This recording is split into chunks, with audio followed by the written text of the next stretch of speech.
before you drink, you'll tap this table and then you drink? Really? Why? When I was growing up in Peru, there's this saying that if you don't clap, you don't. In Spanish, it says, el que no apoya, no folla. Okay, let's keep on tapping,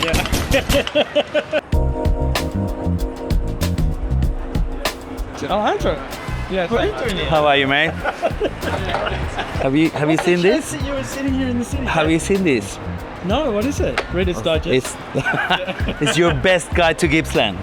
Gippsland? Yeah. What do you know about Gippsland? Well, a few things. Yeah. But how you been? Pretty good. Yeah? Summer in Melbourne. Summer in Melbourne. Oh, it's rainy, isn't it? Yeah. Well, it's Christmas again. Yeah, it's Christmas again. We're back here again. We've known each other for how long? Too long. Yeah, it's coming to an end. Mate, all the good things has to come to an end, but I think we still have a little bit of future together. Yeah. As long as you keep releasing these great glasses. As long as you keep on putting out venues like this, the wine house. But how did it all start? Like, tell me, like, it started in Peru, ended up over here. Well, the wine house, it started out of a necessity from our beverage team. Have a space, a dedicated space for all the wine, all the curation of our wine list and suppliers, all the connections that we have through all the 5 years that Farmers Daughters has been operating. We had the opportunity to bring that behind the scenes of what's happening with our beverage program into a space where it's completely dedicated to drinking wine, sharing wine, and making a lot of mistakes. Yeah, right. It's crazy because you're talking a lot about wine and I don't see anything in these glasses. Because let me tell you about these glasses. Do you know the aeration of the wine is very important, right? Correct. There was this crazy guy that has been doing a lot of beautiful glasses, only focused on spirits. Yes. Which, I mean, pretty cool. Smart guy. But I think here in Victoria especially, we really want to drink more wine. Yeah. So finally somebody had the great idea to create something that you can open up all wines in your glass. Yeah. And you don't have to actually go through the whole process of let me show you this and let's decant it and let's wait for 15 minutes and it opens up and it needs to breathe. I mean, we all love that, but we also want to drink that wine. Right? Amen. Praise the Lord. My spider sense was telling me that you were going to walk around here and I was going to bump into you.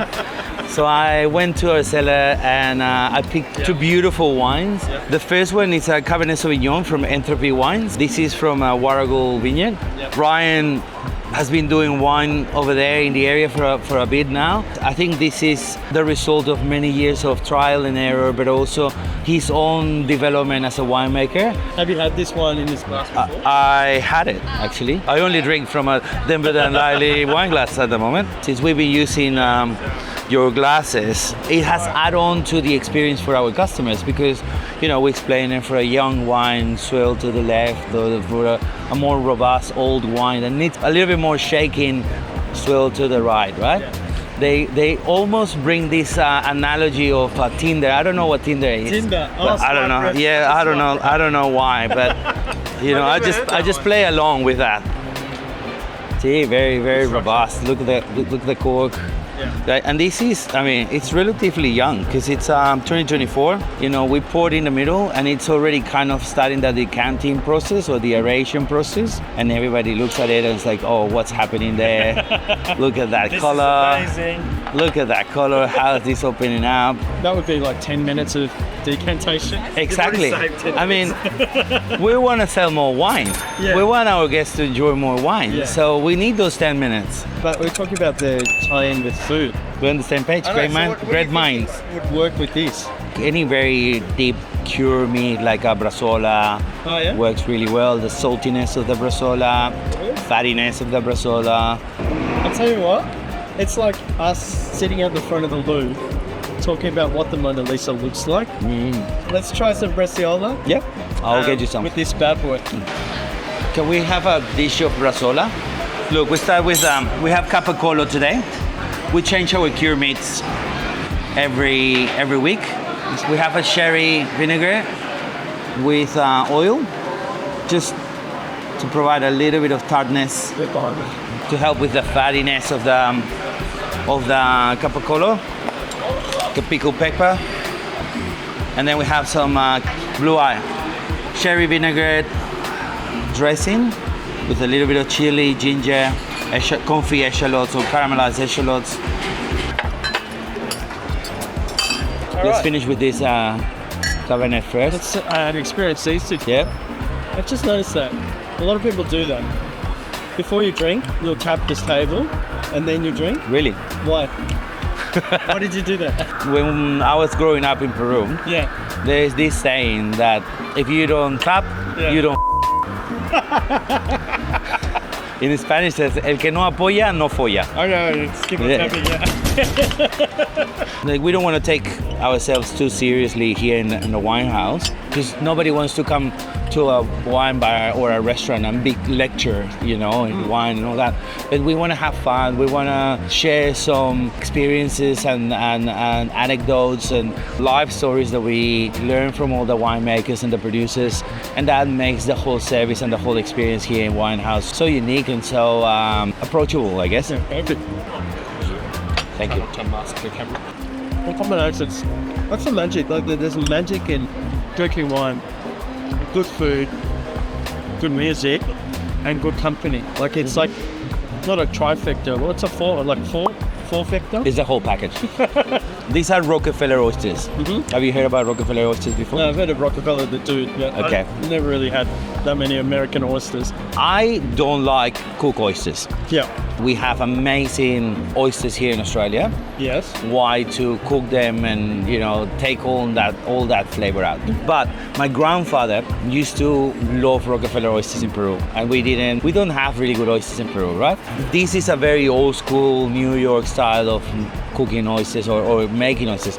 The thing is, it comes with a pesto on top, grated parmesan, Yeah. and like a pan granato, like we mix it with a little bit of panko as well. But they're not cooked; they're just warm up in the wood fire You oven. still taste the oyster? Exactly. We just bring them to like a really nice warm temperature, Yeah. and that just opens up in your mouth. All right. Tell me about this. How cool is that the label? That's cool.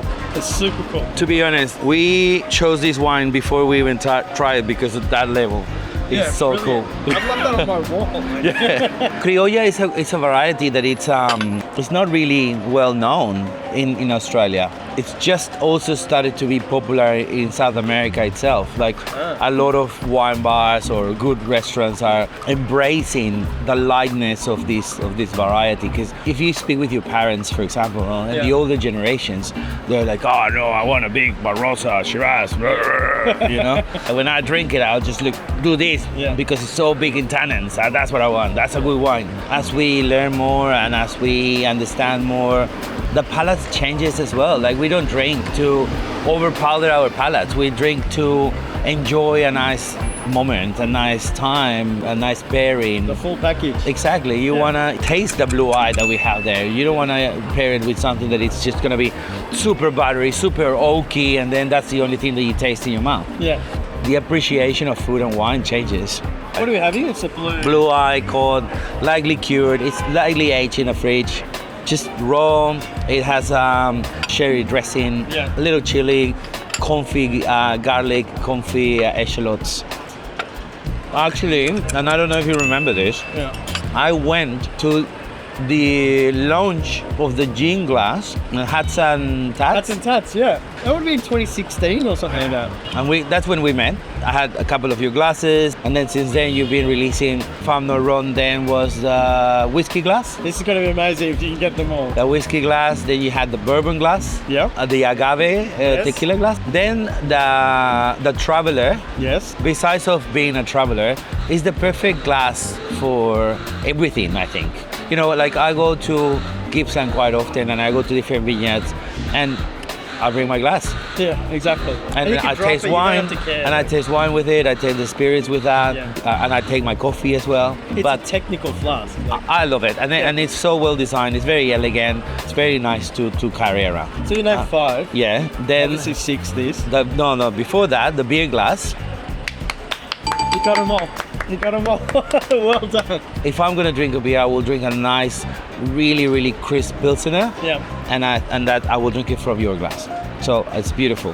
What the goes into your brain to go through all this process? Because I only know the surface, I believe. Because you travel a lot, you're very much in contact with the industries.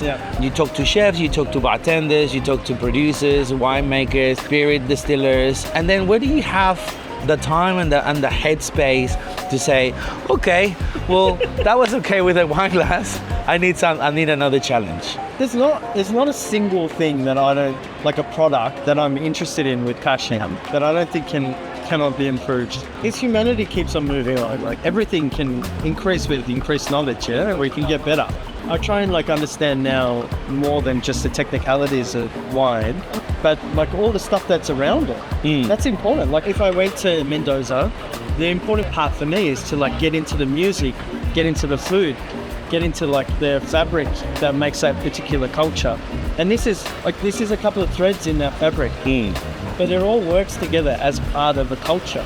Yeah. Anyway, mate, it's been an awesome afternoon. Same. Great chat. I think we need to do this more often. Yeah, and then, what's the line? Huh? You gonna say? For good times and what? For good times and good wine. Come to Farmer's Daughter's Wine House.